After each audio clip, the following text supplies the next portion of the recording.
नमस्कार, सत श्री अकाल, आदाब। मैं आपका पवनीश यादव।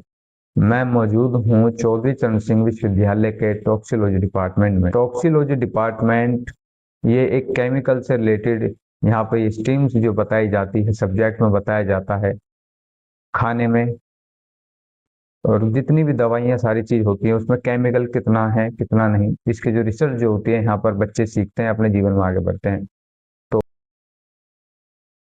तो इसी विभाग के मेरे साथ विभाग अध्यक्ष मौजूद हैं, डॉक्टर यशवेंद्र वर्मा जी। तो आज हम इस विषय को लेकर केमिकल से रिलेटेड और बच्चों के जो भविष्य है, किस तरीके से बच्चे आ रहे हैं, सीखते हैं, इन जितने भी ये तमाम सवाल हैं, क्योंकि मेरा काम है छात्रों से मिलना और तमाम समस्याओं को सुनना, और छात्रों के साथ साथ जो छात्रों की जो पहली सीढ़ी होती है विश्वविद्यालय, जब पढ़ाई के बाद, जब 12th के बाद जब वो आता है और अपने जीवन के लिए कुछ दिशा निर्देश लेता है और अपने जीवन में कामयाब होने के लिए उसमें काम करता है, तो इसी सवाल को हम बात करते हैं। तो बहुत बहुत स्वागत है सर आपका। बहुत बहुत धन्यवाद पवनेश जी, आप विभाग में आए जी। और आपका स्वागत है।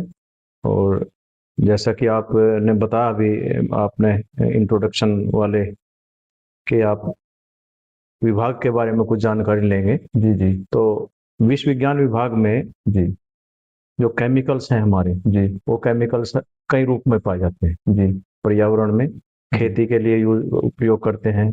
दूसरा, बहुत एडल्ट्रेशंस में केमिकल्स यूज किए जाते हैं। जी मतलब जो हमारा पूरा एटमॉस्फेयर है, वायु, जल, जी मिट्टी, इनमें सभी में केमिकल्स पाए जाते हैं। उन केमिकल्स का अध्ययन हम टॉक्सिकोलॉजी के अंतर्गत करते उसी को रिसर्च करके फिर कितना उसको बदला जा सकता है, कितना सही करा जा सकता हैं। है। वर्तमान में विभाग में हम 2 कोर्स चला रहे हैं। जी एक तो परास्नातक जी कोर्स है, 2 वर्षीय कोर्स है। दूसरा पीएचडी रिसर्च।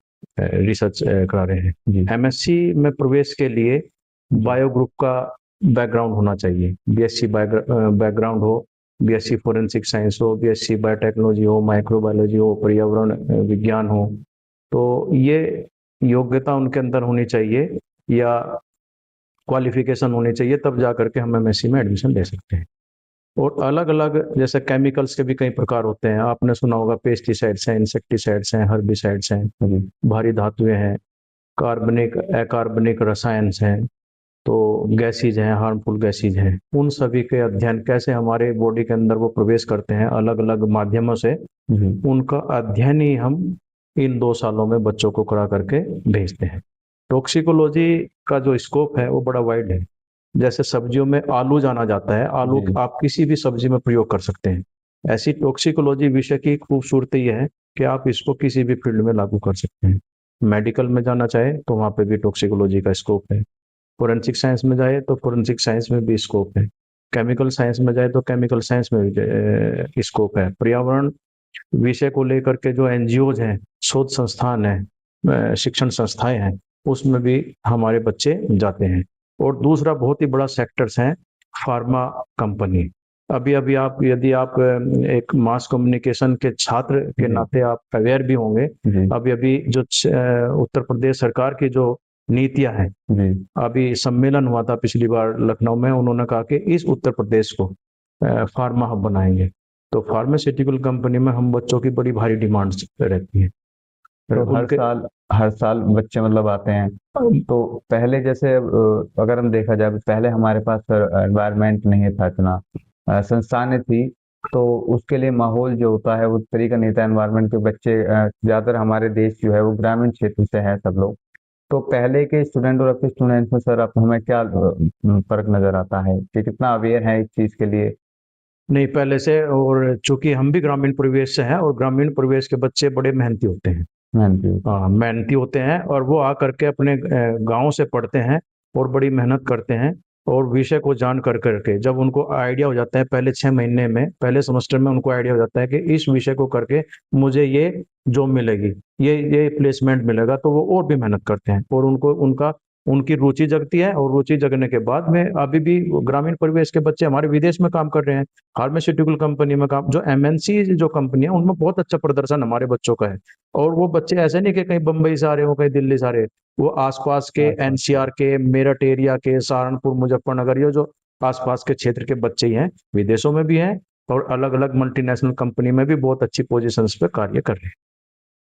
तो इसमें जैसे बच्चा जो 12th में है, तो 12th में जब आता है वो 12th के पास करने के बाद बीएससी में लेगा। कई कई ऐसा होता है कि उसने बीएससी में तो ले लिया, लेकिन उसे पता नहीं होता कि उन्होंने बीएससी में क्यों लिया। बाद में उसको लगता है कि हमने बीएससी या तो गलत करी, फिर हमें एमएससी करनी चाहिए थी, या एमएससी भी कर ली। मतलब होता है कि सर भाई डिग्री हमने ले ली और वर्क हम जॉब कर रहे हैं किसी चीज में। तो अब ऐसा देखने को नहीं मिलता बिल्कुल भी।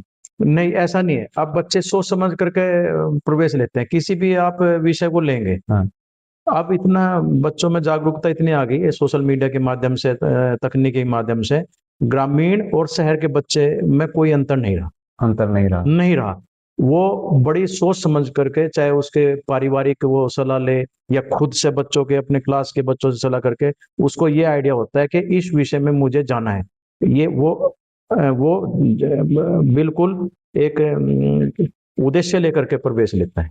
उद्देश्य है। तो सर जैसे रिसर्च वाले हैं, जैसे बहुत सारे लोग रिसर्च करते होंगे, तो उसमें कैसा कोई ऐसा टॉपिक किसी छात्र का रहा हो जिसने मतलब इसमें अच्छी रिसर्च करी हो, और वो आगे गया, उसको पुरस्कार मिला हो, या गवर्नमेंट ने उसको सम्मानित करा हो? पवनेश जी, ऐसे कई सारे बच्चे हैं, है। क्योंकि हमारी स्थापना विभाग की 2004 में हुई। 4 में। हाँ, तो 25 26 वर्ष हुए हो गए। हम्म। तो इसके ज्यादातर बच्चे विदेश में हैं, उनको फेलोशिप मिली है, फेलोशिप। कुछ उनको अवार्ड भी मिले गए हैं। और अब तो ऐसी अच्छी पोजीशन पे है कि वे जो जो कंपनी है उनके मेन डायरेक्टर पद पे है, मैनेजरियल पदों पे है, जहाँ पॉलिसी वो कंपनी के लिए बनाते हैं, मैन पावर डेवलप करते हैं, ह्यूमन रिसोर्सेज कैसे इकट्ठा करें, वो उस अंतर्गत भी वो अच्छा काम करते अच्छा हैं। करता है। और यहाँ से जाने के बाद बहुत सारे लोगों को, जैसे एक आपको भी आइडिया होगा, इंस्पायर फेलोशिप मिलती है बच्चों को। जो टॉपर बच्चा होता है, मेरिटोरियस स्टूडेंट्स होता है, गवर्नमेंट ऑफ इंडिया उसको इंस्पायर फेलोशिप देती है। पूरे तो इंडिया की तरफ से, पूरे इंडिया में। फंडिंग एजेंसी है, DST, department of science and technology, government of India, Delhi में उसका एस्टेब्लिशमेंट है। वो टॉपर बच्चों को हर विषय में, टॉक्सिकोलॉजी उसमें में नहीं, कितने मतलब ये हर विषय में देता है हर विषय। लिमिटेड? इतने करोड़ों की संख्या है तो लिमिटेड 100,000 लोगों को सिलेक्ट लेकिन करने फिर के भी बाद। चूंकि वो एक विषय में एक टॉपर को मिलता है, अच्छा, एक विषय में तो। कंपटीशन है उसमें, हाँ। कंपटीशन है, लेकिन काफी चीजें उसमें कम हो रही हैं। जी। तो जो मेरिटोरियस बच्चा है उससे शोध प्रपोजल मांगा जाता है, और शोध प्रपोजल के माध्यम से वो अपना प्रेजेंटेशन देता है, उस बच्चों को वो फंड, गवर्नमेंट फंडिंग देती है, इंडिपेंडेंट उसको शोध परियोजना दी जाती है। तो बच्चों के लिए बड़ी अपॉर्चुनिटीज है, हायर एजुकेशन में बहुत अपॉर्चुनिटीज है, शोध में बहुत सारी अपॉर्चुनिटीज हैं। तो बड़ा अच्छा कोर्स है, बड़ा अच्छा सब्जेक्ट है। और खास तौर से दिल्ली जैसे एनसीआर एरिया में, जहाँ आपको पढ़ने के लिए बेंगलोर नहीं जाना पड़ता, कलकत्ता, एनसीआर का बच्चा अगर मेरठ विश्वविद्यालय में एक रेगुलर फीस पर ऐसा कोर्स मिल रहा है जो जॉब ओरिएंटेड है, प्योर प्रोफेशनल है, इससे अच्छी कोई बात नहीं है। मतलब टॉक्सिकोलॉजी जो विभाग अभी आपने जैसे बताया कि सर हर फील्ड में जा सकता है, फार्मिंग में भी है भाई। अगर हमारा भारत जो है वो ग्रामीण क्षेत्र है, पूरा एक कृषि देश माना जाता है, तो वो सबसे पहले अपनी खेती को देखेगा कि भाई पहले वहाँ रिसर्च करेगा उस पर, उसमें क्या चल रहा। और खास तौर से तो अब ये भी देखा जा रहा है कि अब जो हमारा जो खान पान है वो भी अब मिलावटी ज्यादातर मिल रहा है। बहुत ही परसेंट है जिसमें एक किसी को प्योर मिल रहा होगा, वही पहले जैसा जो पहले के दौर में मिलता था। तो इसमें सर रिसर्च कभी हुई इस चीज को लेकर? खूब रिसर्च हुई। अभी भी बच्चे जो एमएससी के बच्चे हैं, छोटे छोटे वो प्रोजेक्ट कराते हैं, करते हैं एनईपी के तहत। हम स्मॉल प्रोजेक्ट हैं, हर सेमेस्टर में प्रोजेक्ट हैं, उन बच्चों को छोटे छोटे प्रोजेक्ट हम देते हैं।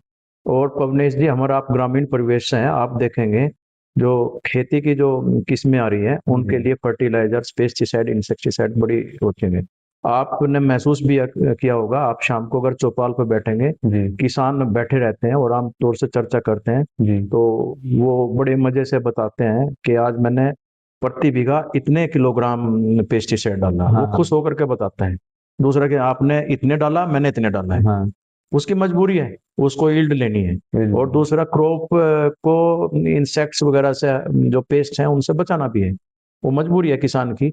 लेकिन यही उनका जो जो पेस्टिसाइड, इंसेक्टिसाइड का यूज जी। और ये ज्यादा यूज, वो मिट्टी को हमारी बहुत कमजोर कर रहा है। कमजोर और हो रहा है। सारा पेस्टिसाइड, इंसेक्टिसाइड फसलों, खाद्य पदार्थों के माध्यम से हमारे शरीर में प्रवेश कर रहा है।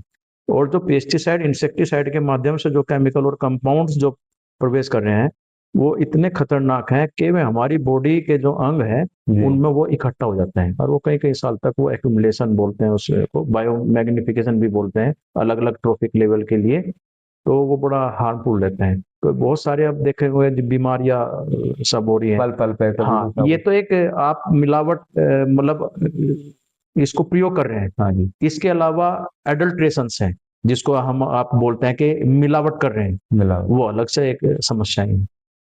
सर ऐसा क्यों हो रहा है? फर्टिलाइजर यूज क्यों मतलब हम लोग कर रहे हैं? ज्यादा उसको फसल को लेने के लिए यूज करते लेने हैं। के लिए हाँ, दूसरा हम ऐसे ऐसे उत्पादों का प्रयोग कर रहे हैं जैसे प्लास्टिक्स हैं, प्लास्टिक हो गई। ऐसे बहुत सारी चीजें हैं, पीवीसी है, ऐसे केमिकल बेस्ड है चीजें, उनमें हम सारा सामान यूज कर रहे हैं। जितने भी आप देखना पहले कंटेनर हमारे तो पूरे टाइम है कि वो जो जो लोहे हैं उन वो कंटेनर आते थे, एल्यूमिनियम के भी कंटेनर आते तो बहुत बाद में एल्यूमिनियम है। तो ये कंटेनर्स और ये प्रोडक्ट्स जिन ये होते हैं तो हम लोगों को नुकसान दे रहे हैं। अब मार्केट में आपको जो जो प्राकृतिक से प्रकृति से बनी चीजें वो प्रयोग में है ही नहीं, आपको मिलने की नहीं है। अब हम डिस्पोजेबल कप प्लेट्स पे आ रहे हैं, वो क्या नुकसान दे रहे हैं? वो जैसे आजकल माइक्रो प्लास्टिक बड़ी गंभीर समस्या आ रही जी है, जी। नैनो प्लास्टिक बड़ा गंभीर केमिकल पर्यावरण में आ चुका है। आ गया। आप शादी ब्याहों में जाएंगे तो ये प्लास्टिक की बनी चीजें हैं, वो प्लास्टिक की, उसमें हम गरम सब्जी रोटी लेते हैं, वो पूरा पिघल करके उस सब्जी में जाता है, उस पानी में जाता है। वो तो आप डिस्पोजेबल कप यूज करते हैं, आप स्मेल ले लीजिए, आपको एक अलग प्रकार की स्मेल आएगी। आइए। और वो चाय का टेम्परेचर 80 डिग्री, 90 डिग्री, 70 डिग्री, 60 ग्राम होता है, वो मिक्स करके हम उसको कंज्यूम करते हैं और वही हमारे शरीर को नुकसान होता नुकसान है। देता है। भले ही चाहे बहुत छोटी मात्रा हो, लेकिन स्लो वो पॉइजन। स्लो पॉइजन टाइप हाँ, जैसा कार्य वो करता वो आज हमें नहीं तो आने वाले समय में जब होगा तो बीमारी निश्चित है कि उससे कुछ ना कुछ मिलेगा। है। बिल्कुल मिलती हाँ, है। तो जैसे ऐसा नहीं कि जो अल्कोहल ले रहा है उसको ही कुछ हो या जो स्मोकिंग कर रहा है उसको हो, जो नहीं कर रहा उसको भी हो सकता है, उसको भी होता है। क्योंकि वो भले ही वो ना कर रहा हो लेकिन कुछ ना कुछ वो ऐसी चीज ले रहा है जिससे वो उसकी प्रतिक्रिया बढ़ रही है, बढ़ती है, धीरे धीरे उसका ज्यादा प्रयोग कर रहा है, ज्यादा प्रयोग। वो अंदर इकट्ठा हो रहा है और वो उसको फिर आने वाले पहुंचाएगा। बहुत सारी बीमारी भी ऐसी हैं, जैसे हम देख रहे हैं हर बार मेडिकल के एक आंकड़ा होता है कि इतने लोग बीमार हुए, वायरस वगैरह ये लोग आते हैं। तो ऐसा ही वायरस मतलब क्यों इतना मतलब आ रहा है? ये वायरस हर साल कोई ना कोई वायरस हमें देखने को मिलता है। हाँ, एटमॉस्फेयर जब हमारा हाइजीनिक कंडीशन ही नहीं रही, जी। दरअसल वायरस क्या आता है, माइक्रो ऑर्गेनिज्म है वायरस। हाँ माइक्रो ऑर्गेनिज्म बोलते हैं इसको, सूक्ष्म जीवी बोलते हैं। जी। सूक्ष्म जीवी वहां पैदा होगा जहां गंदगी रहेगी, गंदगी। गंदगी रहेगी, वायरस हो, बैक्टीरिया हो और दूसरे जितने भी माइक्रो ऑर्गेनिज्म जितने भी कैटेगरी आते हैं, तो गंदगी होगी। जब जब हमारा पूरा का पूरा वातावरण ही पोल्यूट हो चुका, तो जाहिर सी बात है इन छोटे छोटे जो सूक्ष्म जीवी हैं उनका प्रकोप तो आना है ही है। तो फिर ये जो हम खाते हैं जो होता है कूड़ा जिसको बोलते हैं, तो यहाँ भी कहीं ना कहीं बैक्टीरिया पल ही रहे होंगे जो आसपास एरिया में पक्का पल रहे होंगे। तो इससे कैसे हमें छुटकारा मिले कि जो आसपास के लोग रह रहे हैं? भाई एक जिला है, मेरठ जिला है, मेरठ जिले में हर जिले में एक कहीं ना कोई एक ऐसा होगा कूड़े का जहाँ पूरा इकट्ठा होके वहां जाएगा। तो वो एरिया हर जिले कैसे उससे बच सकता है? ऐसा कोई रिसर्च हुई कि बचने के लिए? पवनेश जी, ऐसा तो रिसर्च करते हैं, बहुत हाँ, सारे संस्थान करते हैं रिसर्च, करते हैं। बिल्कुल करते हैं और सबको आइडिया भी है। लेकिन बस मैं एक कहूंगा, जी एक नागरिक कर्तव्य है। जी। नागरिक कर्तव्य कुछ होता है, हमने हमारी टेंडेंसी होती है, हम पॉलीथीन लेके हम मार्केट से दुकान से ले जाते हैं, जी फल खाते हैं, सामान खा जाते हैं, उसको सड़क पर डाल देते डाल देते हैं। हैं। एक टेंडेंसी है आम आदमी की, आम टेंडेंसी आदमी की। बोले कोई नहीं देख रहा, तो हालांकि चाहे देखो भी हाँ, वो तुरंत सड़क पर डाल देते हैं। डाल देता है। वो कहाँ जाएगा? वो वहीं पर रहेगा, पर्यावरण में ही रहेगा। तो जनता जागरूक हो, सरकार की नीति भी, ये जो रेगुलेटरी एजेंसीज हैं जी वो सख्त रहे इन चीजों पे, जो एक्ट्स बने हैं हमारे, जी। नियम है, रूल है, सब हैं, उनको सख्ती से पालन करें और जनता जागरूक हो अपने स्वास्थ्य के प्रति, पर्यावरण के प्रति, तो ये चीजें दूर हो जाएंगी। और आने वाले दिनों में जब अभी तो बहुत अच्छा समय है जी। पवनेश जी, आगे आप 10-20 सालों में आगे जाएंगे और भी भयावह स्थिति होनी है। पर्यावरण का इतना जबरदस्त डेट्रियोरेशन हो चुका कि आप उसकी कल्पना भी नहीं कर सकते। अब इंसान कहते हैं कलयुग में कोई अवतार आएंगे ऐसा होगा, हाँ वो अवतार वो पैदा हो चुका है इंसान के हर अंदर अंदर में। हाँ जी। क्योंकि जैसे हम लोग जहर इनडायरेक्टली, पैसा जो एक ऐसी मेन चीज है, पैसा हर व्यक्ति कमा रहा है, तो उस पैसे के लिए जरूरत कुछ चीजें ऐसी हैं, तो हम जो खा रहे हैं हम भी जहर खा रहे हैं, जो कोई प्रोडक्ट बना रहा है वो भी जहर ही बना रहा है अधिकतर। अब इस में कुछ रहा भी नहीं है।